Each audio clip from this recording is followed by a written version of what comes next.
When I think back on all the fears when I was pregnant, all of them dismissed except for one. The only test the state mandated was genetic. Looking for that extra chromosome. Hello and welcome to the If We Knew Then podcast. I'm Steven Sachs, And I'm Lori Sachs. and today we're joined by Julie Picot, and we talk about transitioning from TK to kindergarten. But let's jump right in. And see where it goes. Welcome, Julie Picot. Good morning, Julie Picot. Happy New Year. Happy New Year. I love your festive background. This is the weekend that we put on the calendar to take the lights down. Well, I think they look beautiful. We would normally keep ours up later too, but our tree was dead and it was like on a lifeline. So we didn't start a fire in our apartment complex. In the past, I have been pretty hard on how everything has to be in its place and that's my responsibility. And if it's out, then it's my responsibility, and gotten overwhelmed over things, how they should be. And I'm really working on not getting overwhelmed how things should be, Right. allowing them to just be and then dealing with that. I think that is a result of actually this whole journey, Yeah, probably. Yeah. Once you have a child that has an IEP or any kind of difference or challenge where you're having to advocate for them, I think that it's definitely a result of the fact that I can just look at how things are and not get frustrated about how they are. I mean, I guess there's a bit of frustration, like when you're Right. but just getting through that frustration quicker to be able to be with what's in front of me and maneuver through that and make the changes I need to, or whatever has to happen. And that's more than just taking down the Christmas tree. That's it. That's like every IEP, every transition, every first day of school, every birthday, every holiday, every family outing. It's just taken 14 years.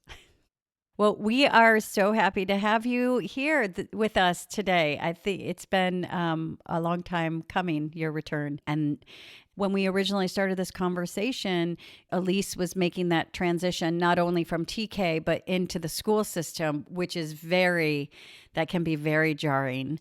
But not only that, it was out of the LAUSD school and into the charter. And one of the things we really wanted to talk about is how that unfolded and what that journey was and how it felt and how you got through it. Yeah, it's emotional. I think, just in general with any kid, when you're handing them off to a bunch of strangers who they're going to be with the majority of their days now at this point, that's always hard. I felt good going into CWC just because of all the research I had done into them over the years anyway, because I know they're so inclusive. And they were the only school out of all of the schools that I toured that didn't blink an eye when I told them that Elyse had Down syndrome and I wanted her to be fully inclusive. The rest of the schools were like, well, that's probably not going to be like that. We'll do what's best for her without even knowing her. They're already assuming that may not be best for her, or sometimes a look of fear in their eyes, and shock. So I felt really good about that. I had gotten to speak with their special education director earlier on, and I felt really good about that too. But there were transitions. So the special education director had she was split between two of the schools. So she went full-time with one of the schools, and we got a new special education director, and we had the 30-day IEP coming up, so there's all of that. But I really did like their special education director. She has a couple of years experience at a different Citizens of the World, and she had a really good reputation.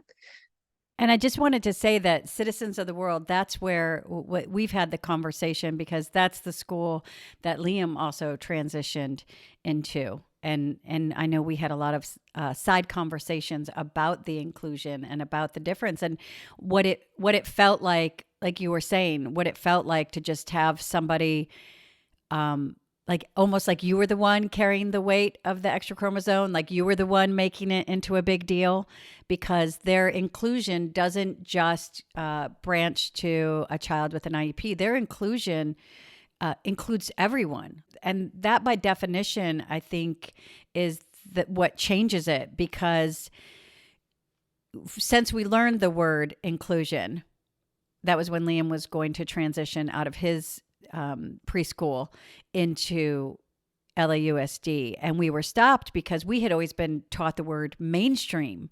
And mainstream is when they choose and select when your child is with the general population. And that's usually art and lunch and PE.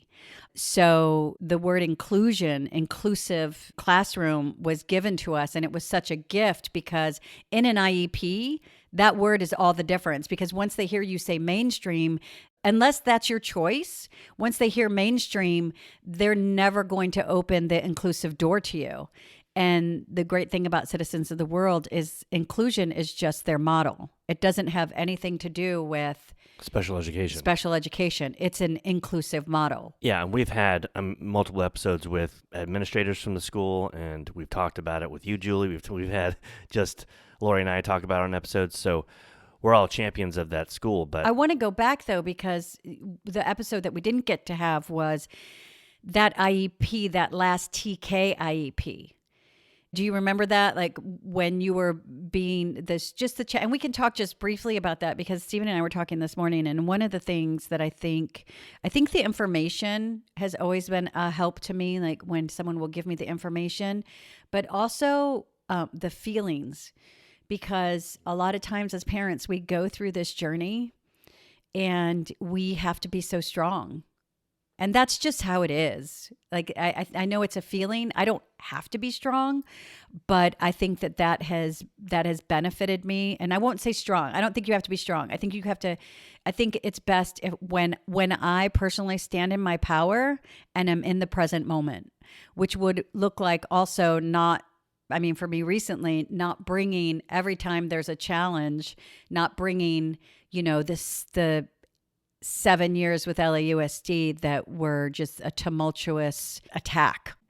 And so I don't want to tell parents they have to be strong, because we just have to be present, and we just have to, stand and know our power and our rights and the equality and the rights of our child. And I think when I stand there, when I don't question that my child's equal, that's enough. Like you were saying, going to the other schools and how they blink and they say, we'll do what's best for your child. And we know, we've all heard those words before. That is in no way. Once someone says that, that means they're not going to listen to you, and they're going to tell you what's best for your child most of the time without knowing your child and only having preconceived thoughts and knowledge.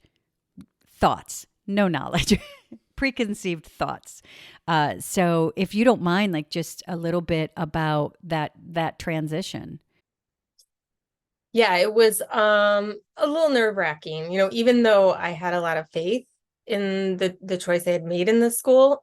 Like you said, it's hard not to enter a new relationship without taking the baggage of your last relationship into it. And even though you're consciously going like, it's okay, this is a new start, that's with you. It's in your memory bank. And they were really nice from the beginning. They had a new special education director, which, when there was a change, I got to have a conversation with her. And I was really impressed with her.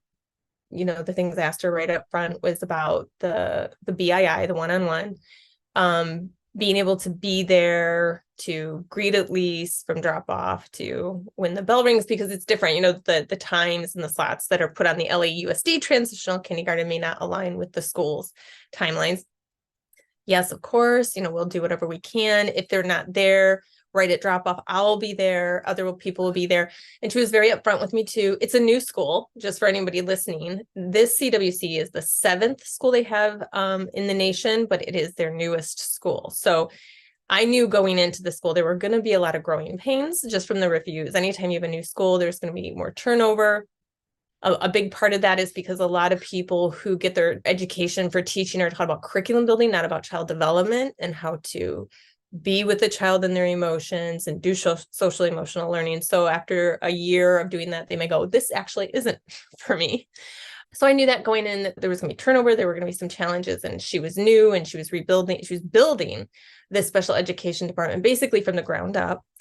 So she's very upfront with me about that. I also wanted her to know that it was very important to me that Elyse have a female BII, because she's going to be using the bathroom and having assistance. And she was like, yes, of course, that's in alignment with our procedures. I mean, really, there was nothing I left there feeling bad about. And I really appreciated that she took the time to talk to me about this before school even started. So that was all great. Elyse seemed happy. You know, Jasmine wasn't that easy to transition. You know, she loves school. She's a social butterfly, but she did not want to leave mommy. She didn't want to leave home. But, you know, even if Elyse grumbled a little bit, when I'd pick her up, she'd be smiling. You can tell when your child is happy and being cared for. And I'd say, how was school? And she'd say, it was great. It was good. So that was the initial transition, was just getting in the door, because the 30-day IEP isn't for 30 days.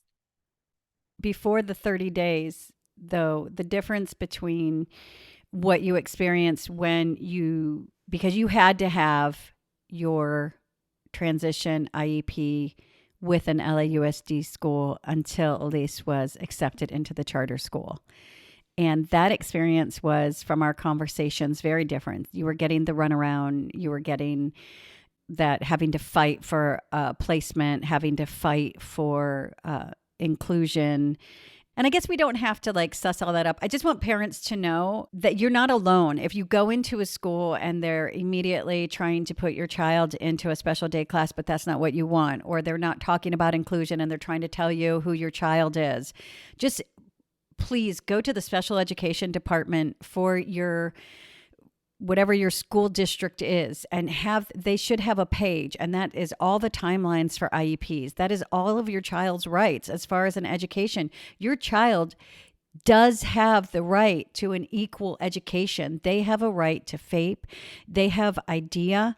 They have all of these things behind them, which provide an inclusive environment. Our children need to be together. Our children need to learn from each other. And that does not in any means mean that your child will learn from a child who does not have an IEP or doesn't have neurodiversity.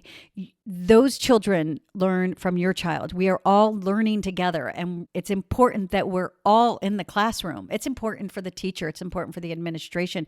It's important for the older teacher who has archaic beliefs. And that's one thing that you have to understand. People are a product of their life. So they may be a teacher, but they may be a teacher who started in 1950, and the rights of individuals with disabilities wasn't a thing. Having a child with a disability, and we're talking being left-handed, was considered a disability. So just know that when you're in that first IEP, if you just have the facts and if you just stick to those facts, those are the rights. And the rights actually, the laws actually do support your child. And then we have many IEP episodes that you can listen to that we break it down. But I just want to talk about that. You experience that, and then you have this transition when Elyse does get into Citizens of the World, which is an inclusive environment, and that feeling of, because we've all been there before, where they go, oh yeah, we're going to do that, and then they don't. But it's a weird feeling when someone's like, no, that's part of who we are, and that's what we're going to just provide for your child.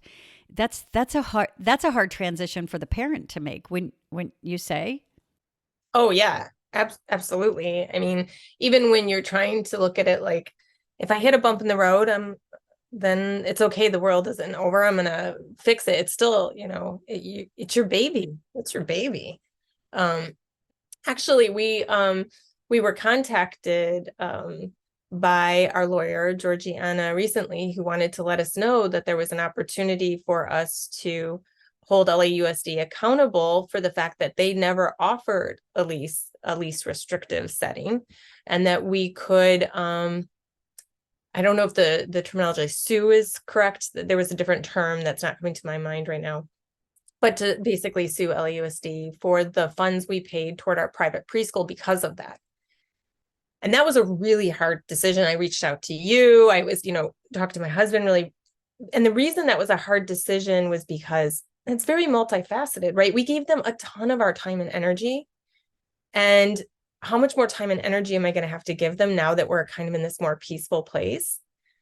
But also, my thoughts were, well, I was going to send Elyse to that preschool anyways. So that was always our plan. But if I were to sue LAUSD and hurt them in their pocket, which is the reason they do much of this in the first place, which is the reason they don't offer our children an equitable education, is because it costs them money, then it would be worth it, right? But it became very clear after looking into it and talking to people that it wasn't going to make that change, because that's really a drop in the bucket to them, because so many people don't hold them accountable. It's still very much worth their time to do this, because they assume they go in with these intents, so they assume they're in the wrong.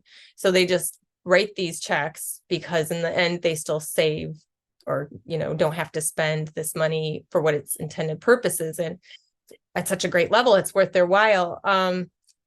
It weighed heavy on me because I wanted to send a message, but I also didn't want to waste my time. And if it had been where I was able to sue them for the cost of a one-on-one for that first year, they denied that to Elyse, I would have, because they did great harm to Elyse in denying that one-on-one. But we didn't have the money in the first place to pay for that one-on-one up front. So we couldn't.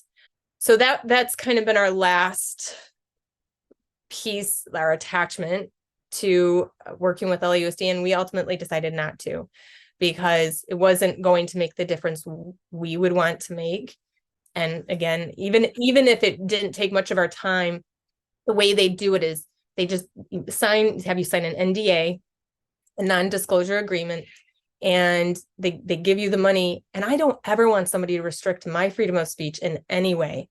In fact, I believe that should be illegal to bind somebody's freedom of speech based around litigation. I just think that's wrong. And I feel like that needs to go all the way to the Supreme Court. I don't know how that's been allowed to go on for so long, but I want to get up on a stage and feel free to tell people exactly what I think, which I know I can, but without worrying that I might talk about the settlement and then break the law. So we decided not to do it. No, because I remember talking to you about it. And one of the things with Stephen and I and our challenge when we finally left Carpenter, like we had stayed in Carpenter through so many, like it was the constant denial of Liam's education, the constant, non-implementation of his IEP, like not even doing his services when it would come up that they didn't implement services for like a year of resource. So for 1 year, our child sat without being supported in his IEP, and that year he failed. And I think we stayed at that school hoping that if we just kept fighting, that there would be change. If we just kept we're going to show them what Liam can do. And they saw what Liam could do, and they still continued to deny him his education up until the denial of his placement, his actual denial of his placement, which is absurd. Like, just hold that in your thought, that a child was denied the ability to go to school and receive their education today. This, like in recent, like within, what was that, like 3 years ago? Mm-hmm. Right? That's present day LAUSD. And the hardest thing, like along the way, we saw so many of our friends who had students with IEPs that would just pull their kid out. And we were like, this is what they do. They create a non-inclusive, segregated environment within their school district by bullying everybody out.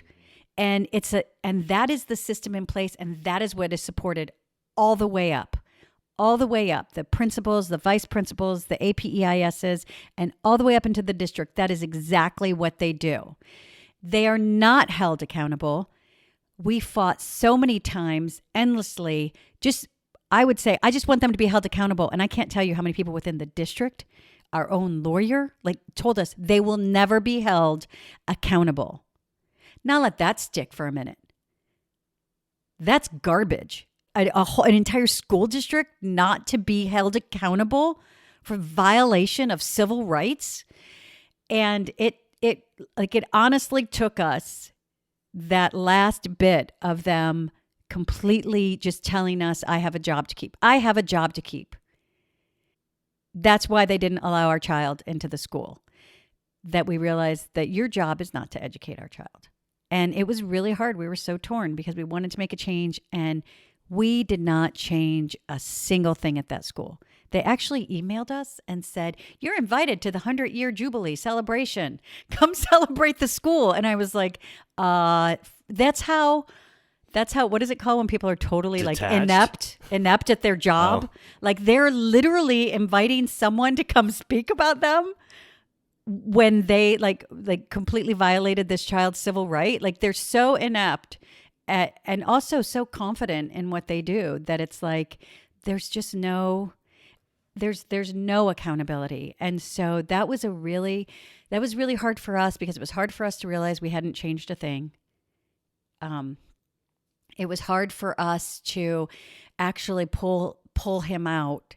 Then it was hard for us to think, should we have pulled him out years ago? Yeah. I Part mean- of that was really good to just wring your hands of the situation too.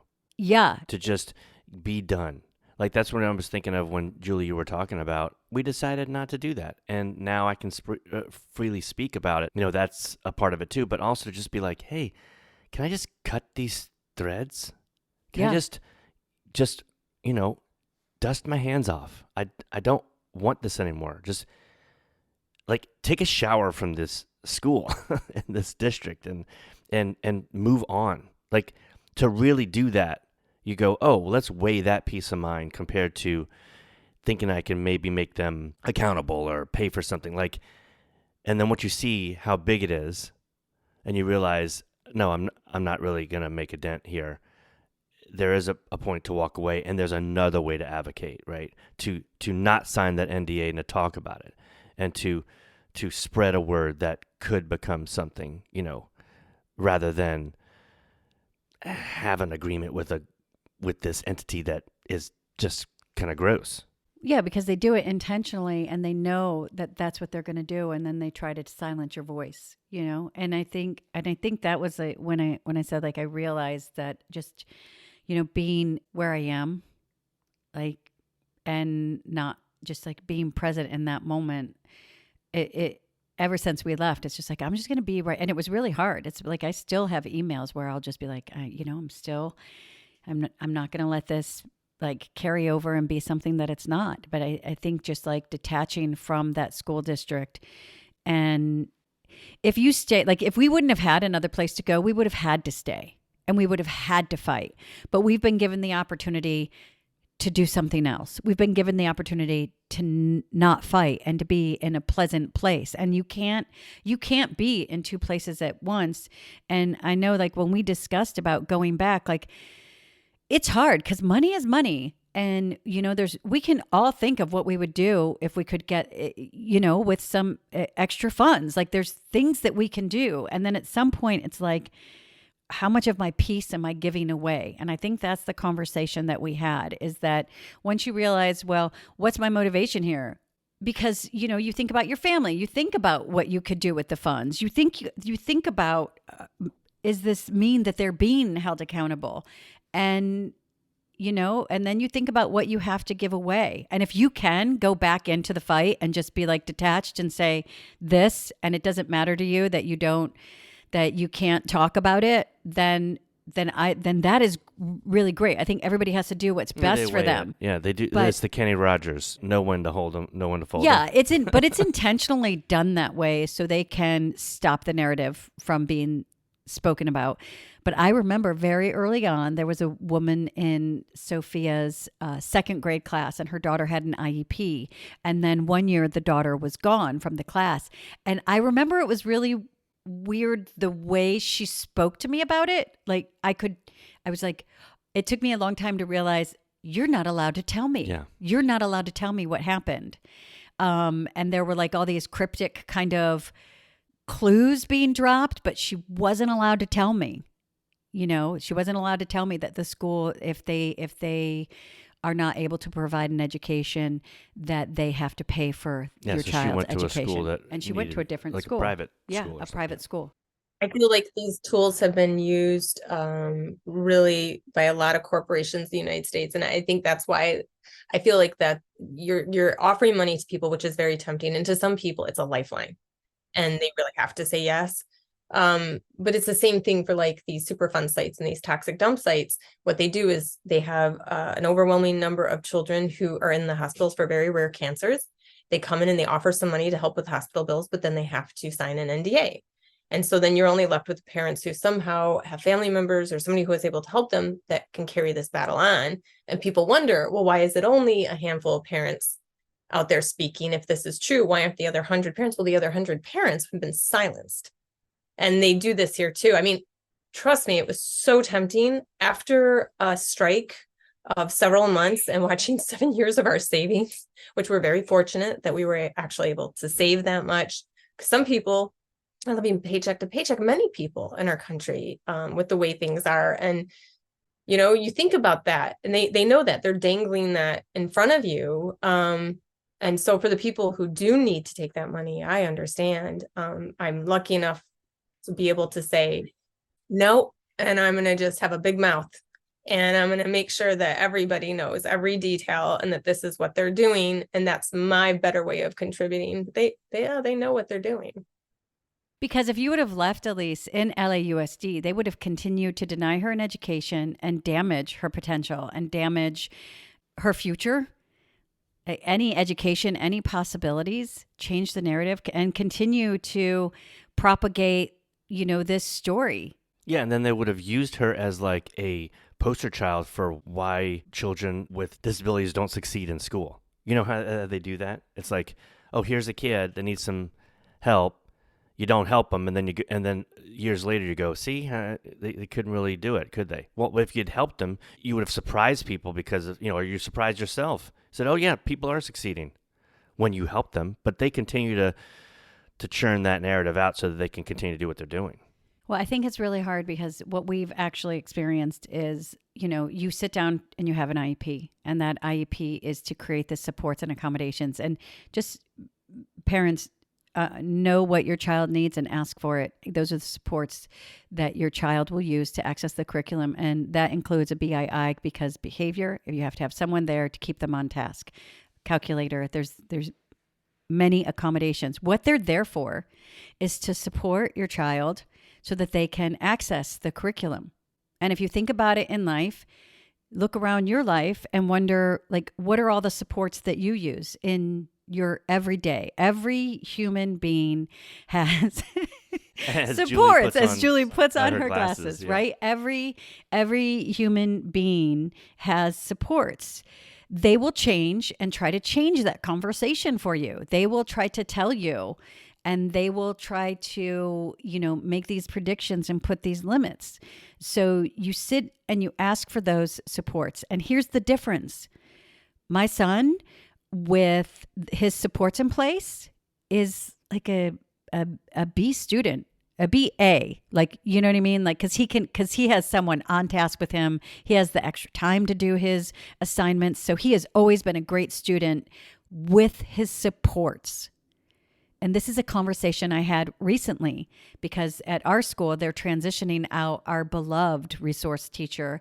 And that scares me, right? Mm-hmm. It's a new person who doesn't know our son is taking over this vital role in his life. But here, 14 years into Liam's life, I was actually able to sit peacefully without bringing my giant backpack with me filled with all of my old fights and tell the person in front of me that they scare me and what I need from them. The new person, mm-hmm. because you scare me because I don't know you and I don't know your preconceptions on my child. I don't know your experience with Down syndrome. I don't know your expectation because a lot of older teachers, not all of them, but a lot of them have already cleared the path for your child to be a great hugger and an angel in the classroom. Yeah, she's a seasoned special education She's teacher. a seasoned. And that word is a red flag for me. I'm sorry. It's a red flag for me. But I'm not going to hold any, just like I don't want any preconceptions of my child. I'm just going to be honest. And in that moment, I said, I'm going to create a system, though, that regardless of your perception of my child, this system will support my child, regardless of your opinion. Those are the accommodations and supports that are in your IEP. And when you think about it, it doesn't matter if you love the person across from you. Like you said, there's turnover and there's change and people get promotions and things happen in their lives. You create a document, and that document is like, you wouldn't go to the doctor and say, I broke my foot. And they say, well, here's crutches. And, you know, Abigail's going to give you those crutches, but then Abigail's not there. So someone just gives you a squishy sock.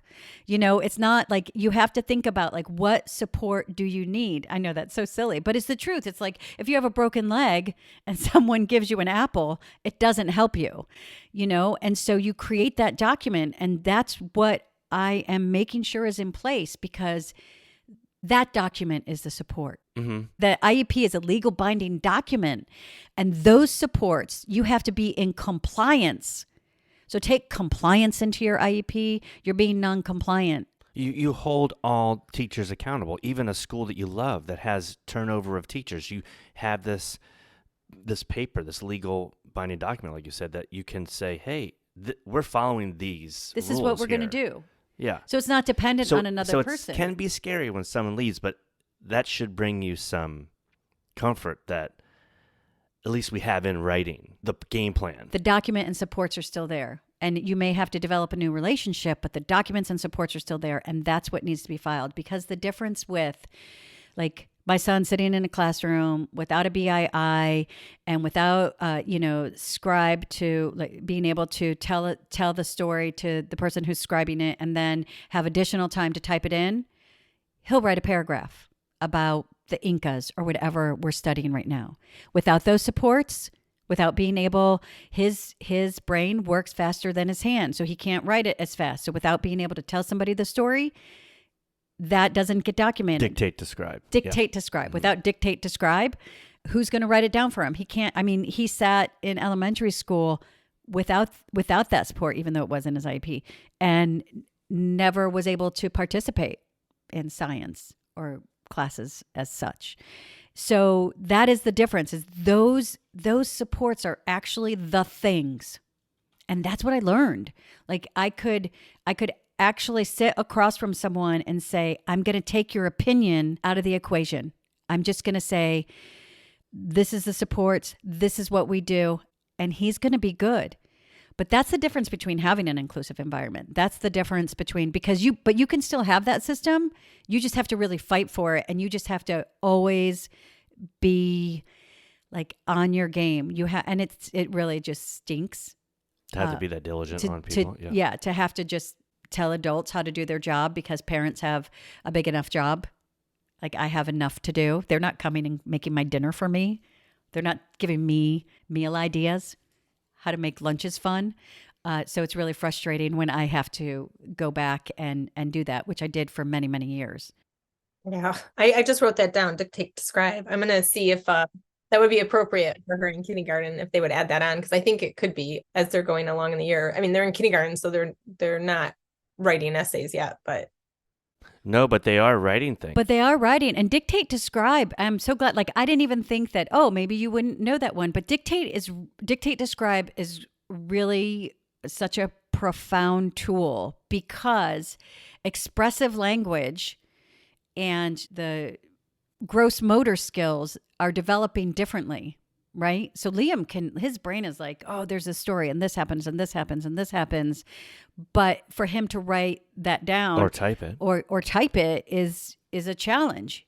So yeah, dictate, describe. And I think in kindergarten, first of all, I know you're at Citizens of the World, so I have no doubt what's going to be beautiful for you is that you're going to say something like, I really want to put dictate, describe, and they're going to come back They've to you heard that. and say, oh, we've been doing that. It's just not something that we call it support because it's just something that they do. And it might not be dictate, describe, but it will be other things because that's what we've discovered at certain meetings where I'll say, well, this is one of the things that I want. Like you said with the bathroom, because it's an inclusive environment, because that's just the way they think, it's really like what they are already doing.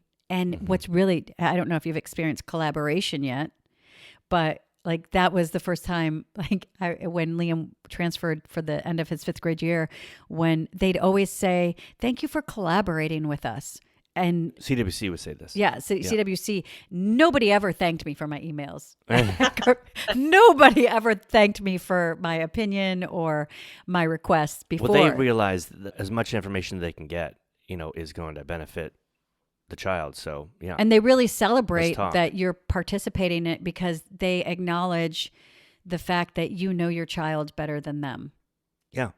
And that's something that I would bring into my IEPs in the past. So that tool works if you're in an inclusive environment because you're collaborating with people. But if you're in an IEP advocating for your child, just always know that you know your child. You know your child.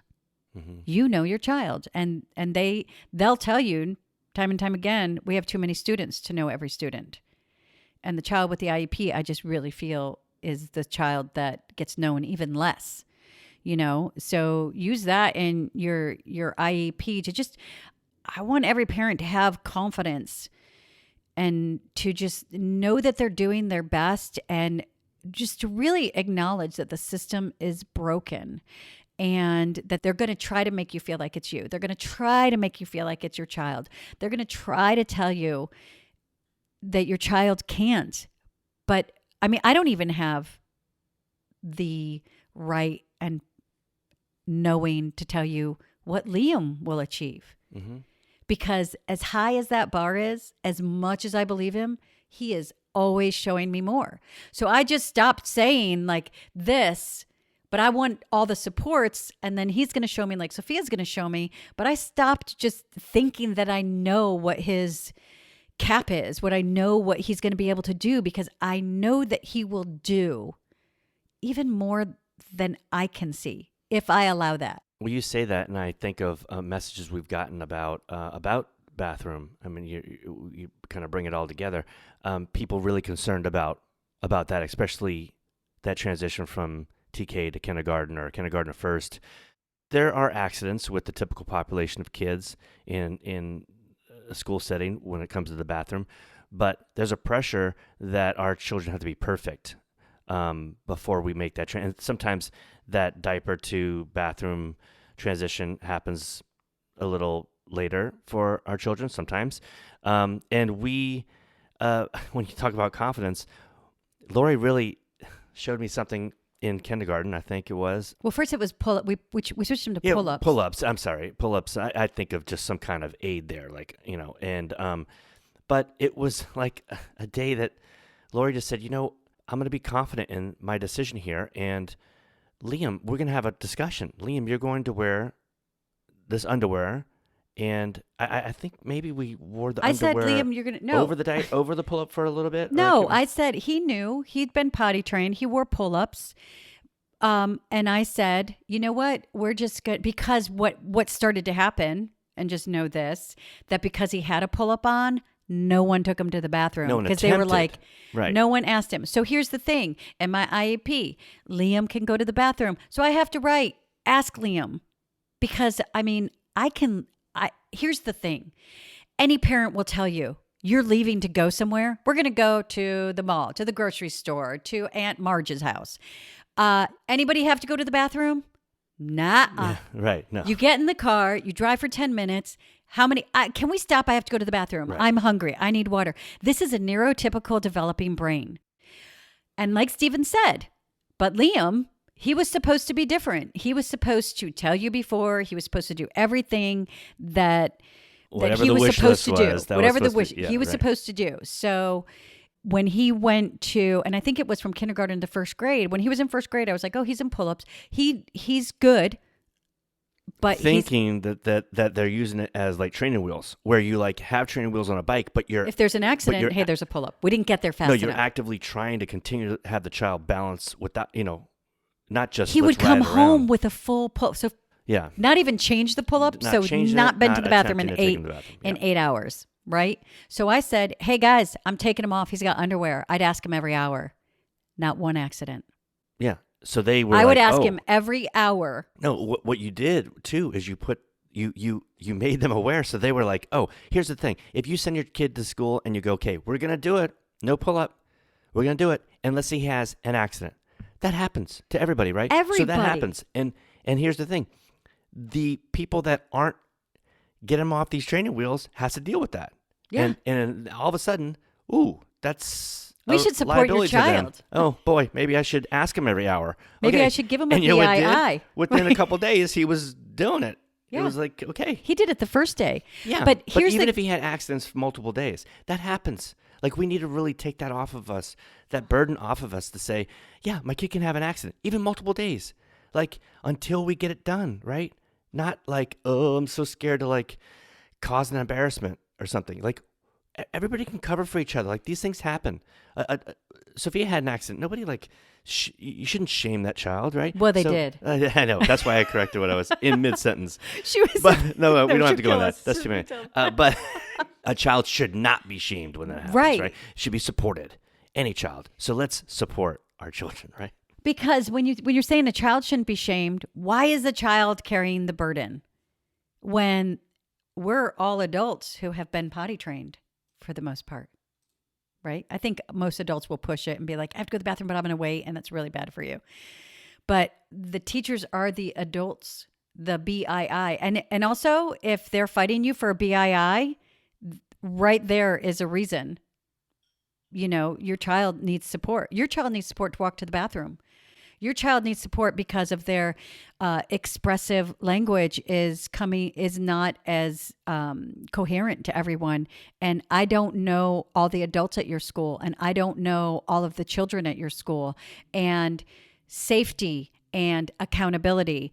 And I just want to drop that once you tell them something and then you say, so if you choose not to, now you're accountable. Sometimes that will make them go, So we also record all your IEPs, because once you tell them what your fear is, if they decide not to then support your child, once you tell them your concern, they're accountable.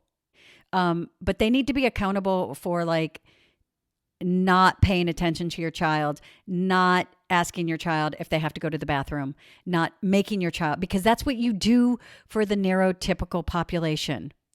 And the child shouldn't be embarrassed, because how many movies are made where they talk about, hey, Sam, you were a bedwetter all the way till high school.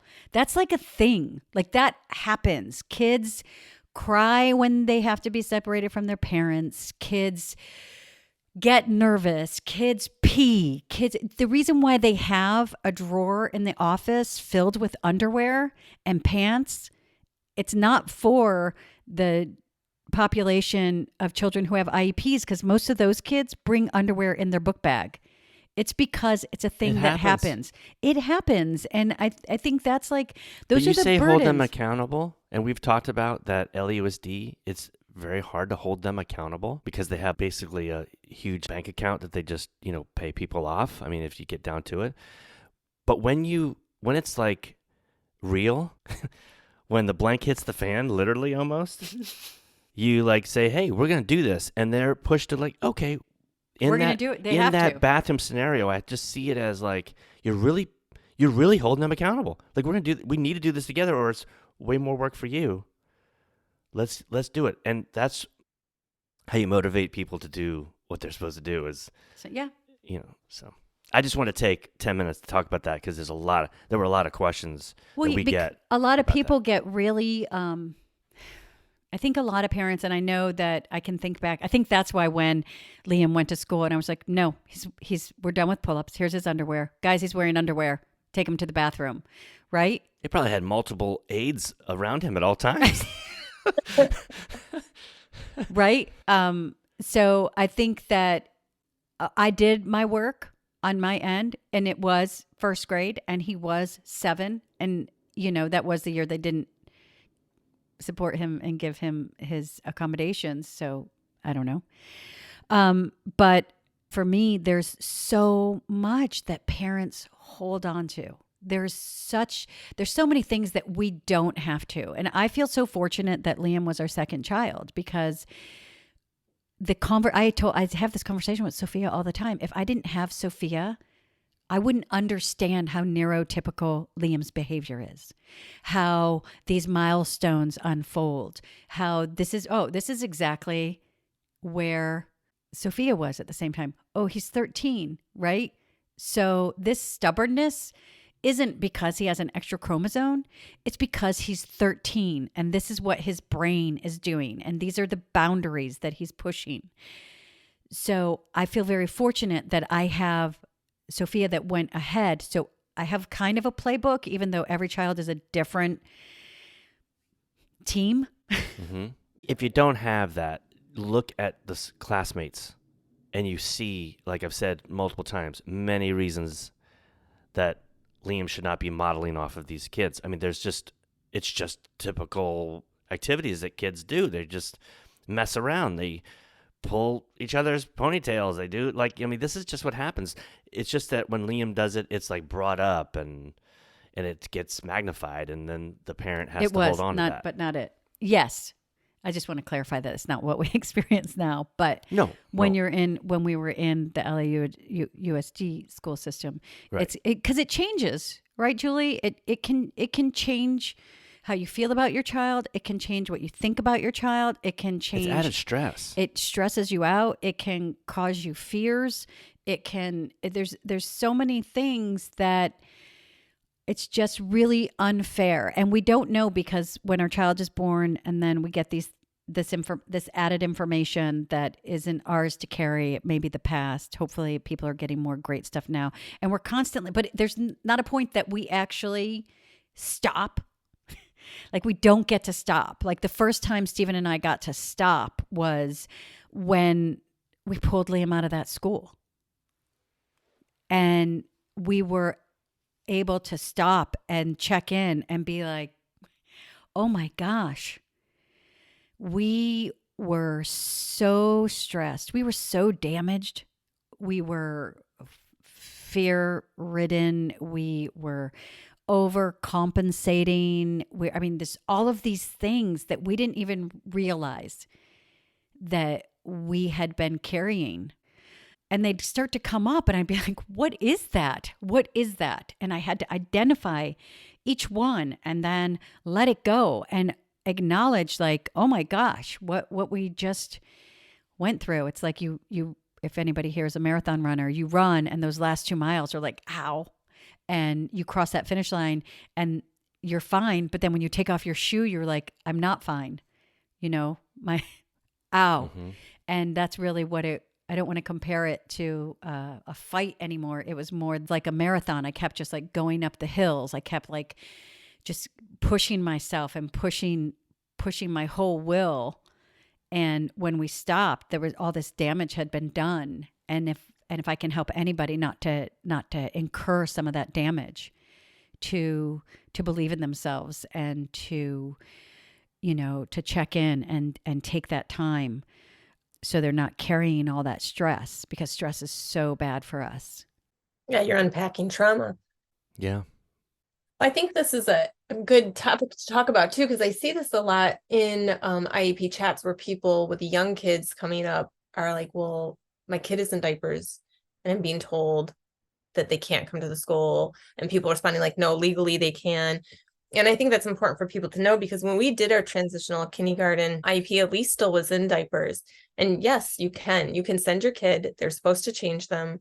The month before Elyse entered kindergarten, I did kind of what you did. I'm like, I think maybe she can do this, and I'm just not like being confident and having stick-to-itiveness. And so I just did it, and it was easy. When they're ready, it's easy. That's what they say. If it's a huge challenge that's traumatizing for the kid, it's traumatizing for you. But she did it. And I didn't say to them, if she says she doesn't have to go, just take her anyway.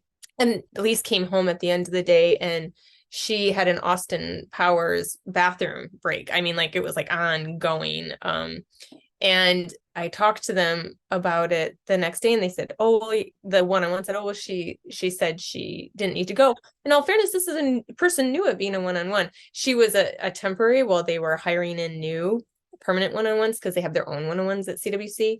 She was a really nice person. I really liked her, but she'd never had kids, and so you forget sometimes that like when you're going, it's okay to say, if she says she's gonna have to go, tell her, well, we're gonna go anyway, and that's what they did, and she went. And it was not a big deal. They were like, oh, of course. And they apologized to me, and they were like, I'm so sorry. I can't believe and I'm like, it's okay. You're new at this, you're learning. So that's the nice thing about CWC is I do feel like if there is something like that, it's not about intent. It's really just about a learning curve too. And it's okay for parents to, like you said, don't feel guilty. Just tell them. Like my older daughter had an accident. Well, she does not want to talk about this, but just recently. And she was like, Mommy, I was on the playground and I was having so much fun and I couldn't stop. And then I started laughing and I was like, okay. So it happens. I remember that for myself. I remember, one time, and you're old enough, you're like, oh boy.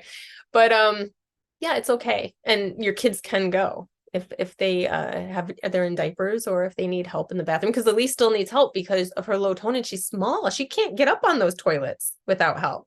So she can go by herself, but she still does also need help with cleaning herself up after defecating, because again, like that low tone comes into play, and that's okay. And so I think it's a great topic for people just to know that's okay. I wanted to tell you, like when Liam was at Carpenter, one of the things, because like not being big enough for the toilet, you can, here's an accommodation, a step for the toilet. Yeah. That, and they put it in a different bathroom. So like it could always be there. So he wouldn't have to like go. And, but they put a step. And so that way he could actually be able to sit. He was little for the toilet. Yeah. And when you say about, defecate going number 2, like, and that was a big thing about being able to wipe. That's a huge thing. And again, I'm glad we had Sophia, because Sophia had to learn how to wipe herself, right? We have to allow our kids. And then finally one day, and I think I might've been talking to you. And I said, if I get a couple pair of dirty underpants, cause he's learning, that's fine.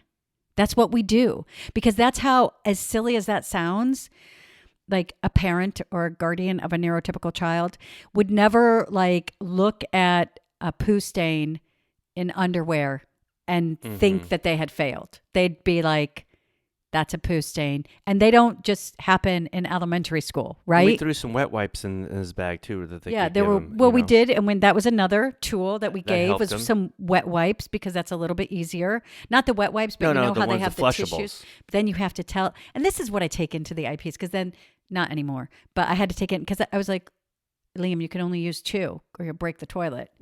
Right. He used 2. So if he can take that instruction, then you can say, add these 2 and put it in your calculator, and he'll be like, there's no difference. He can do that. And if your child isn't there yet, just keep holding the bar up there, and they're going to get what they can get. I'm not saying like everybody is different. My education is different than Steven's education, which is different than Julie's education. Our abilities are different. Our skills are different.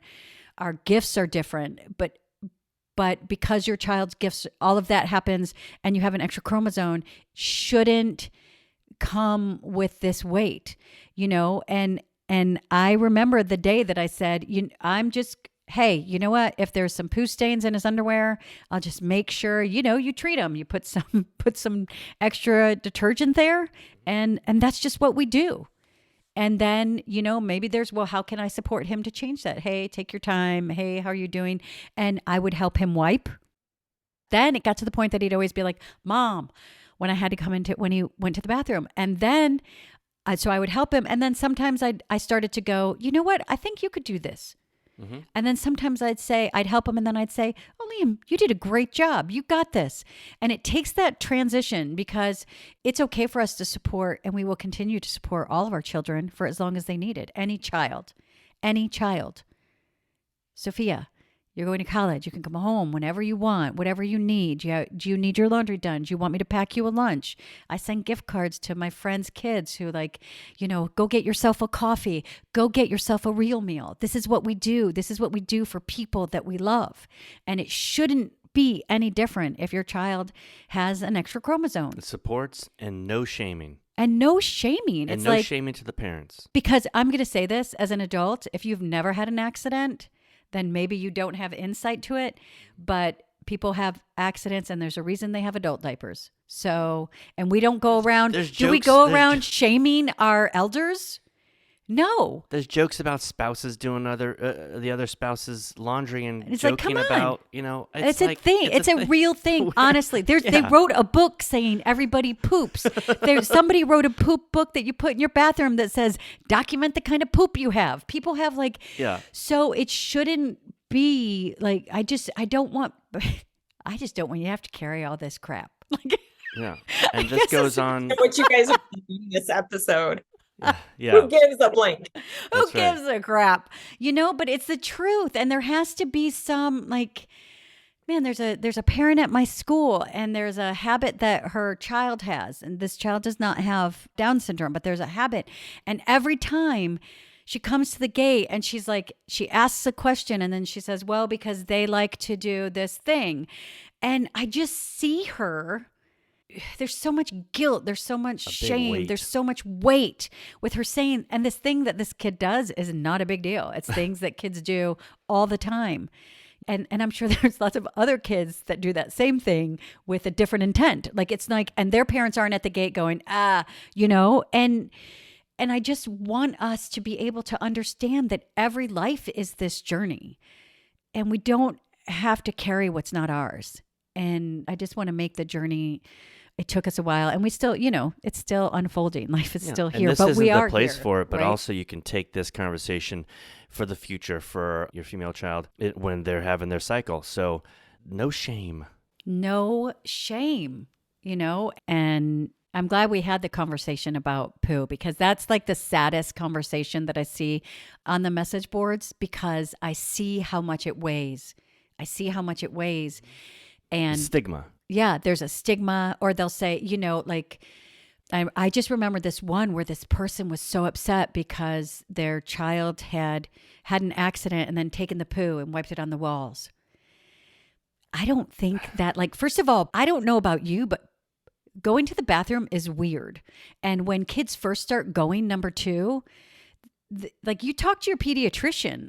We have to take that same compassion with our kid that might maybe later than you would expect is having this feeling of, I don't know what that is. Or honestly, behavior is a reflection of different things. So stop and ask, was there something bothering them that would make them do this? Because there's still a kid wants attention, good or bad, right? That is a milestone. Yeah, and that's also a sign that can be a sign of a child going through sexual abuse too. I mean that's a totally different topic, but it could not be. It could be, like you said, a kid just learning and being curious and not knowing, but there's other reasons kids do stuff like that too. If that were something that were new and not seen before and the parent felt like something was off, I would suggest that they not ask any leading questions, but maybe have somebody ask them some open-ended questions to make sure there's not something more going on, especially if a child, very often they won't talk about it. They express themselves in ways that are very intimate and showing that they're calling out about distress. That's a totally different topic, but that's a totally different, that's a conversation that needs to be had. But what it stems to is that we need to support each other and that we're humans. It's not like we've never heard of this happening. We've all gone into some kind of, gas station restroom and been like, what the heck? And we know adults are in there, but I mean, stuff happens. And so you just have to talk and communicate. But it's the shaming part. It reminds me of this whole thing, which I actually had a discussion yesterday with someone that had no idea that this happened. And I was a bit surprised, but they're not really on social media much. But there was an incident where... Was it me? No, it was you a couple of days ago when I talked to you about this gentleman who had a complete mental breakdown at the Bass Pro Shops. it became a funny thing on the internet. People were mocking him that he had drove his car and wrecked it outside of the Bass Pro Shops, went inside, and this is a time that people will giggle, but he took his clothes off and swam in their big aquarium and had a whole breakdown, and then fell out of the aquarium, hurt himself, and the cops came and showed him no empathy, just basically hogtied him and dragged him out of that place. And we can understand that this gentleman can look back at this moment that unfortunately was documented, on someone's phone and then put on the internet.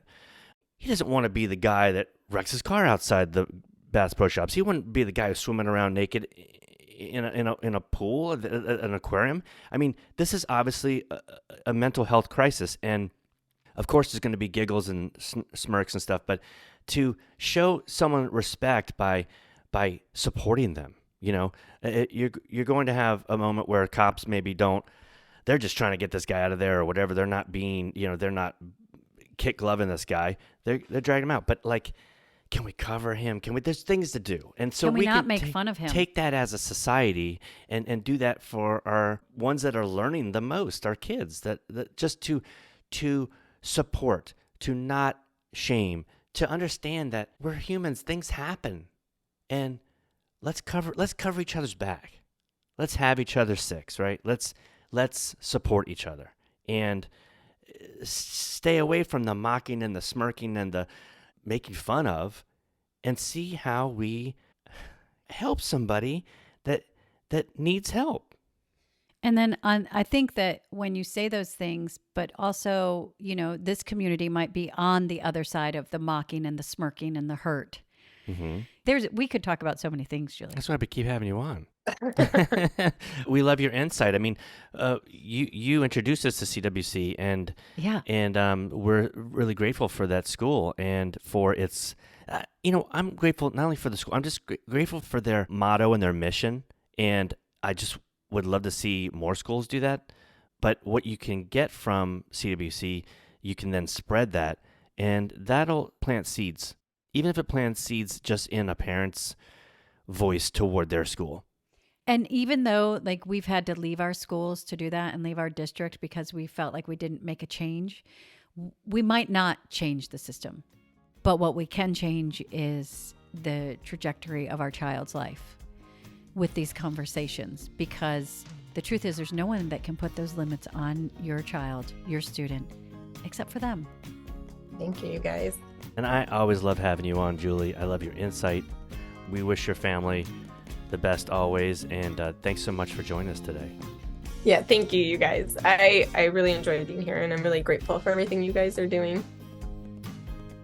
Please follow us on Twitter at If We Knew Then Pod, and you can drop us a line on our Facebook page at If We Knew Then Pod, or visit our website, ifweknewthen.com, to send us an email with questions and comments. And you can join our mailing list there and get alerts of future podcast episodes. All these links will be added to this episode's show notes. Thank you again, and we look forward to you joining us on the next episode of If We Knew Then.